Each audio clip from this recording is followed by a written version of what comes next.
Lucas Everhart did not raise his voice often. His power came from presence, from the way silence could stretch thin between his words until everyone in the room leaned in to hear what he wouldn't say. But that morning, something in him snapped, sharp and unfiltered, his voice cutting through the vast stillness of the Everhart estate like a stone-shattering cathedral glass. Why the hell is my daughter speaking Korean? The sound of it made even the family's Labrador twitch beneath the grand piano. Lucas stood in the doorway, leather briefcase still in his grip, 1 foot frozen mid-step on the marble floor, his breath caught between disbelief and something dangerously close to panic. There, in the center of the room, sat Lena, his 6-year-old daughter, cross-legged on the carpet, one hand gently pressed to the corner of a picture book. Lena, who hadn't uttered a word since her mother's funeral.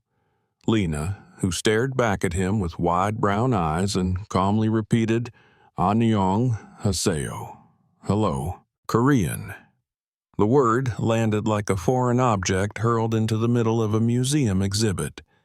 And, seated across from her, dressed in a worn blue apron, was Camilla Reyes, the housekeeper assigned to clean the east wing, change the linens, and disappear before anyone noticed she'd been there. Lucas's voice dropped into something more dangerous than yelling. "What the hell is going on here?" Camilla closed the picture book slowly, as if handling something sacred, and stood. Lena looked up at her, not with fear, but with trust so complete it caught Lucas off guard. Camilla's voice was gentle. "She asked me how to say hello, sir. It was just a word. Just a moment. Just a spark in a house long gone dim." Lucas's chest tightened. "That's not possible. She hasn't spoken in 2 years, not one word." Camilla met his gaze, calm but not defiant. "She hasn't spoken, Mr. Everhart, but she's always been listening." He stepped forward fast, nearly tripping on one of Lena's puzzle pieces scattered across the floor. "I hired you to clean, not to teach my daughter in languages she doesn't need." He pointed to the hallway, his voice rising. "Get out of this room and stay away from her. Now." Camilla nodded. She didn't flinch, didn't argue. She simply adjusted the strap of her apron and turned. But before she walked away, her voice returned once more, quiet but firm, landing with more weight than the marble tiles beneath her feet. "Sometimes, sir, children don't need fixing. They just need to be heard, in the language they understand." Then she left.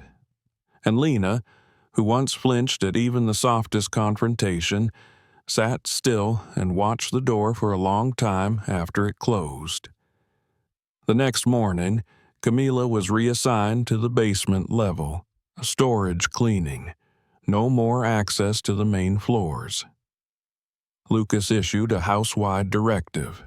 No contact, no eye contact, no exceptions.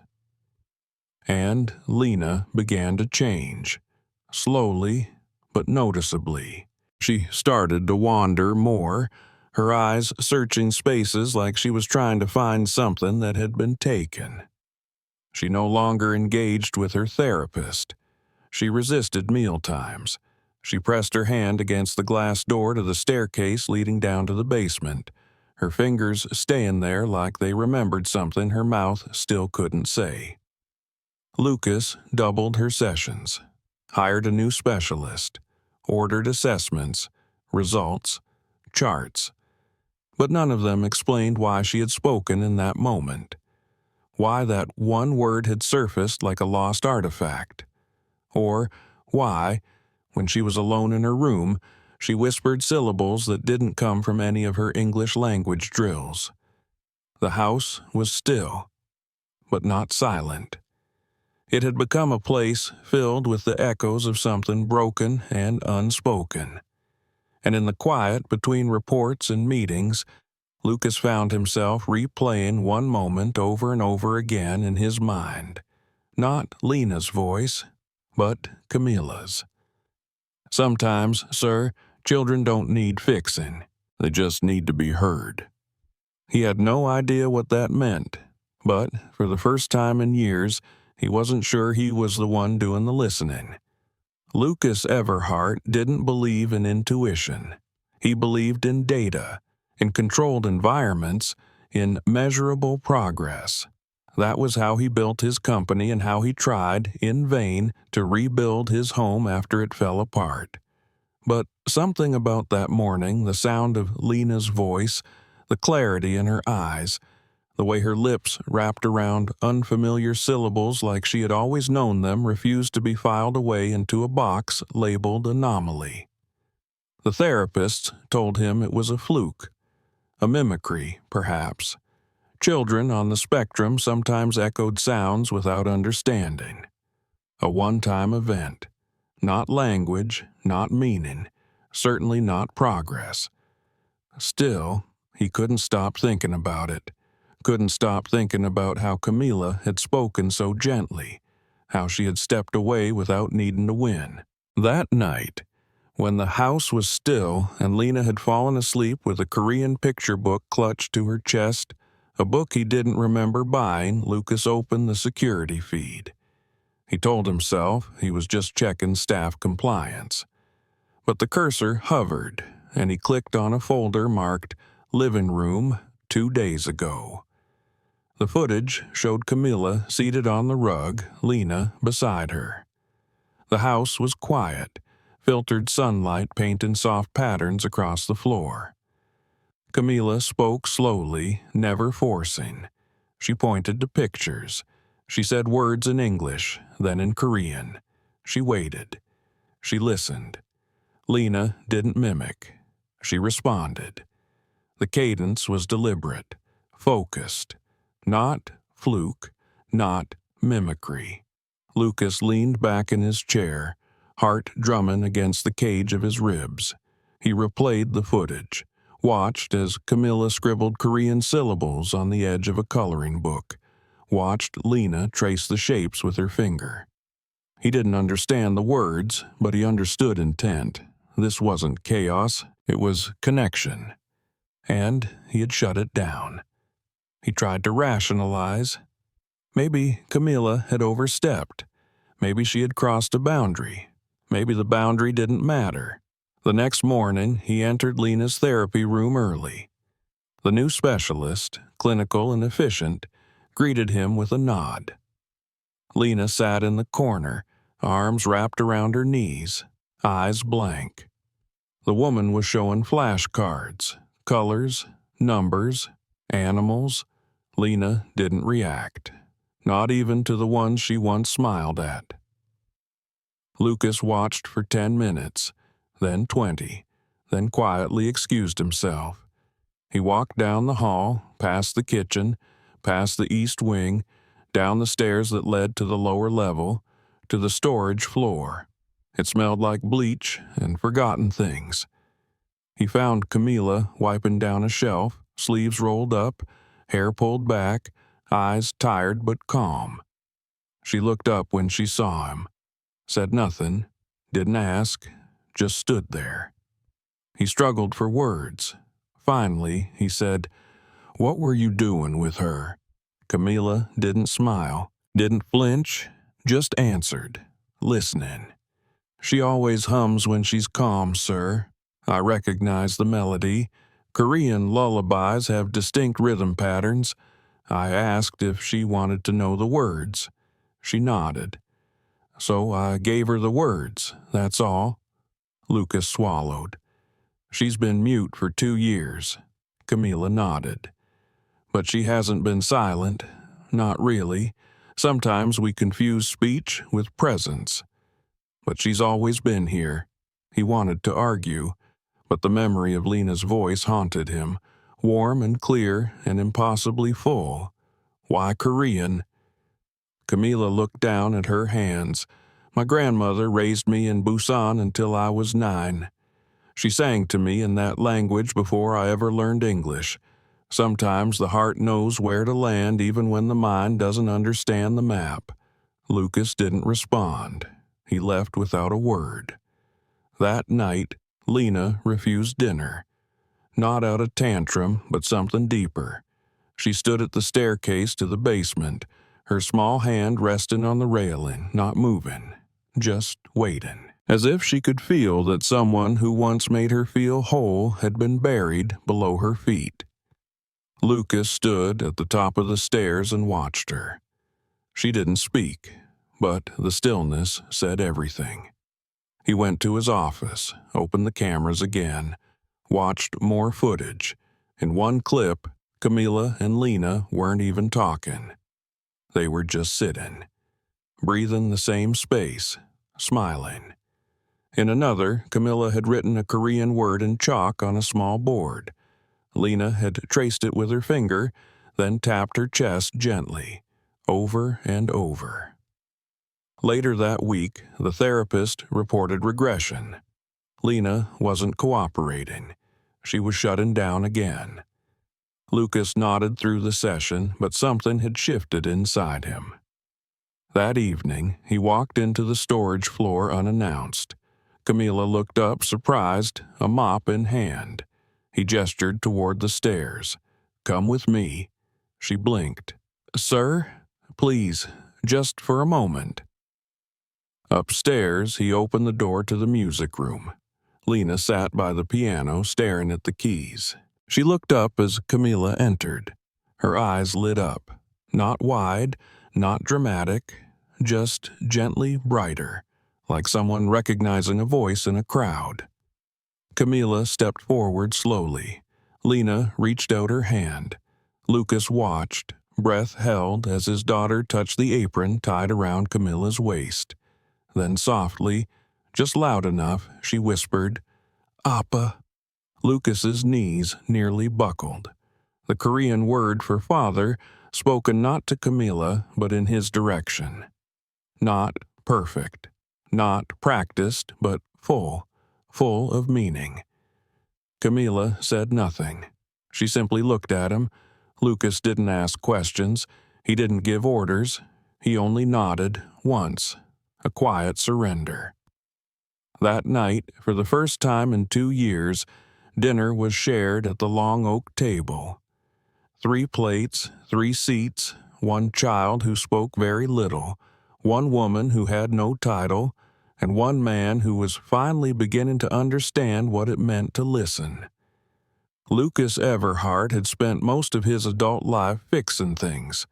Contracts, systems, departments, broken workflows, underperforming teams, fractured partnerships. Everything could be made right with enough structure, enough willpower. That's what he believed. That's what kept him standing when his wife died, when Lena stopped speaking, when grief settled into the walls of the house like dust no one dared to sweep away. So when Lena began responding to Camila, when her eyes lit up not just with recognition but trust, something in him cracked and let in a truth he'd resisted for too long. He couldn't fix his daughter. He could only try to understand her, and that would mean unlearning everything he thought he knew. But old instincts die hard. One morning, Lucas received a call from a prestigious learning center in Connecticut. They specialized in behavioral therapy, had success rates, testimonials, science-backed data. When he mentioned Lena's regression, they sent an invitation. An opening had just become available. 2 weeks, fully immersive, 5 days a week. A blend of speech therapy, occupational therapy, cognitive drills. Lucas drove up to see the campus. It was spotless, efficient, controlled. The staff smiled on cue. They listened intently, nodded at the right moments. But when he mentioned Lena's response to Korean, to music, to Camila, the director's smile thinned. "That's lovely, Mr. Everhart, but we don't reinforce non-therapeutic input. We stick to validated methods. Consistency breeds results." It was everything he used to believe. But when he returned home and saw Lena curled beside Camilla on the library rug, tracing Korean letters in soft blue chalk, something didn't sit right. That night, over dinner, Lucas tried to talk to his daughter in carefully chosen English phrases. She answered in whispers, but not in the words he expected. The words came laced with Korean vowels, half sung, half formed, but alive. Camilla watched quietly, saying nothing. Lucas felt the weight of it, the shame of having tried to replace this with spreadsheets and clinical strategies. But the offer from the Learning Center still sat in his inbox. The deadline to confirm was approaching. He didn't sleep that night. Pacing the length of the hallway outside Lena's room, he thought about what it meant to be a good father. Was it giving her access to the best experts, or was it giving her back the one person who had made her feel safe enough to speak? The next morning, he made the call. They were going. Camilla helped pack, said nothing, didn't argue, just quietly folded Lena's books and tucked in a small box of chalk. Lena didn't protest either, but something in her eyes dulled like someone had turned down the volume on the inside. The first day at the center, Lena refused to make eye contact. The therapist smiled too brightly. The room smelled like sterilized toys and laminated progress charts. They corrected her every time she used Korean, gently but firmly. "English only, Lena. That's how we help." After 4 days, Lena stopped whispering entirely. On the 5th day, she broke a pencil in half and scratched the word "appa" into the underside of the therapy table. Lucas saw it during a parent review session. He said nothing, just stared. The 6th day, Lena didn't eat, didn't sleep. When Lucas tried to talk to her, she just hummed, barely audible, the tune that Camilla once played on the piano after dinner. That night, Lucas sat alone in his hotel room, staring at the ceiling, drowning in a silence more painful than any scream. He called Camilla. He didn't even say hello, just, "She's not there anymore." Camilla's voice was calm. "She never left. You just stopped standing where she could find you." The next morning, Lucas checked them out. No exit survey, no apologies. He drove straight home, one hand gripping the steering wheel, the other wrapped around Lena's small fingers. She said nothing, but her head leaned against his shoulder at a red light, and he felt it. That tiny thread of trust hadn't snapped, it had only frayed. When they arrived, Camilla was already waiting at the door. Lena ran into her arms without hesitation, pressing her face into Camilla's apron and whispering something too soft to catch. Lucas stood behind them, his eyes wet, his voice low. "I was trying to help." Camilla nodded. "I know, but sometimes helping feels like control when it forgets to listen." Lucas knelt beside his daughter. "Lena, I need you to tell me something. Do you want to keep learning the way we did before? The quiet way, the chalk and the songs." Lena touched his cheek gently, then looked at Camilla, then back at him. And for the first time in weeks, she smiled. A small, lopsided thing, but real. That night, Lucas deleted the files from the Learning Center. The inbox went silent. But his house began to hum again, not with noise, but with music, with chalk, with language that didn't fit the mold, but filled the heart. And for a man who had built his life on fixing, Lucas finally understood that not everything broken needs repair. Some things just need room to be whole in their own way. The invitation came on a Thursday afternoon, folded neatly into a cream envelope with gold trim. Lucas found it on the kitchen counter where Camilla had placed it beside a stack of Lena's picture books. It came from the Horizon Learning Foundation, a regional organization that hosted an annual forum for inclusive education. They wanted to feature Lena's story not as a case study, but as a moment of lived possibility. They had heard about her from a speech therapist who once consulted with the Everhart family and read an anonymous letter submitted by someone who only signed it. She taught me to listen. The forum would include researchers, teachers, therapists, and dozens of parents like Lucas, all searching for a better way. He almost declined. Lena didn't perform. She responded. She lived in moments, not stages. But when he showed her the invitation, Lena pressed her fingers gently to the name on the envelope. She didn't say anything at first. Then, quietly, she whispered, the Korean word for together. Lucas said yes. The event was held in a glass-walled auditorium at a university campus outside Boston. The room filled slowly, a hum of conversation and restless note-taking. Lucas wore his usual charcoal suit, but left the tie behind. Camilla sat beside Lena in the front row, her hands folded in her lap, her eyes calm as always. When it was their turn, Lucas walked to the podium, holding Lena's hand.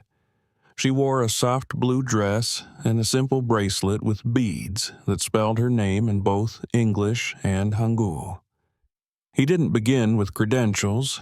He didn't speak of therapies or techniques. He told them a story. About a little girl who hadn't spoken since her mother died. About a man who believed in systems. About a house that became quiet in the wrong ways. And about the woman no one saw, who taught him that some languages can only be heard when you stop trying to translate and start trying to feel. The audience was still. Then Lucas stepped back, and Lena took one step forward. She stood behind the podium, barely tall enough to reach the microphone. Camilla moved beside her but didn't touch her.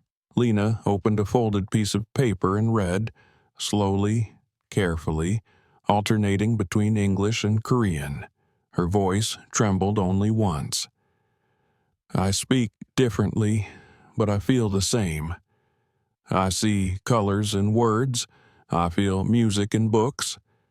I used to think that meant I was broken, but someone taught me that my way of seeing is also a way of speaking. And now, people hear me. Her final words came not from the paper, but from her heart. Thank you for not fixing me, just finding me. When she finished, the silence that followed was not awkward, but reverent. Then came applause, not thunderous, but rising like a tide. After the event, a dozen people approached. Some wanted to meet Lena. Some wanted to thank Camilla. One mother simply wept and said, "My son hasn't spoken in 3 years. You've given me something to hold." Lucas watched all of it. Not as a man who had orchestrated change, but as someone who had learned to stand back and let it unfold. That night, at home, the three of them sat on the back porch, sharing slices of Camilla's lemon cake. The stars were faint behind the haze, but the night felt full. Lena sat between them, humming softly to herself, fingers tracing shapes into Lucas's sleeve. Lucas turned to Camilla. I never asked why did you keep showing up when we made it clear you weren't welcome. Camilla smiled, her eyes still on the stars. Because I've seen what happens when children lose their voice. And I've seen what happens when someone listens long enough to give it back. Lucas nodded. He didn't need more than that. Months passed. Seasons shifted. Lena began to blend languages with ease, not because someone taught her to, but because it felt right. She sang in the mornings. She wrote in symbols no school had taught her. And the world began to bend, not her. Lucas started speaking at events not as an expert, but as a father who had unlearned the wrong lessons.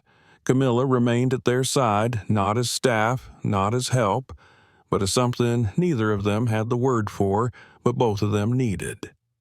And then, one spring morning, Lena handed Lucas a crayon drawing. It was of their house, with 3 stick figures under a crooked sun. 2 tall, 1 small. The tall ones were holding the small ones' hands. And over their heads, in shaky letters, she had written, "We speak the same now." Lucas hung it in the entryway above the grand piano, not because it was beautiful, but because it said everything. Some stories don't need fixing. They just need to be told in the language someone remembers to listen to.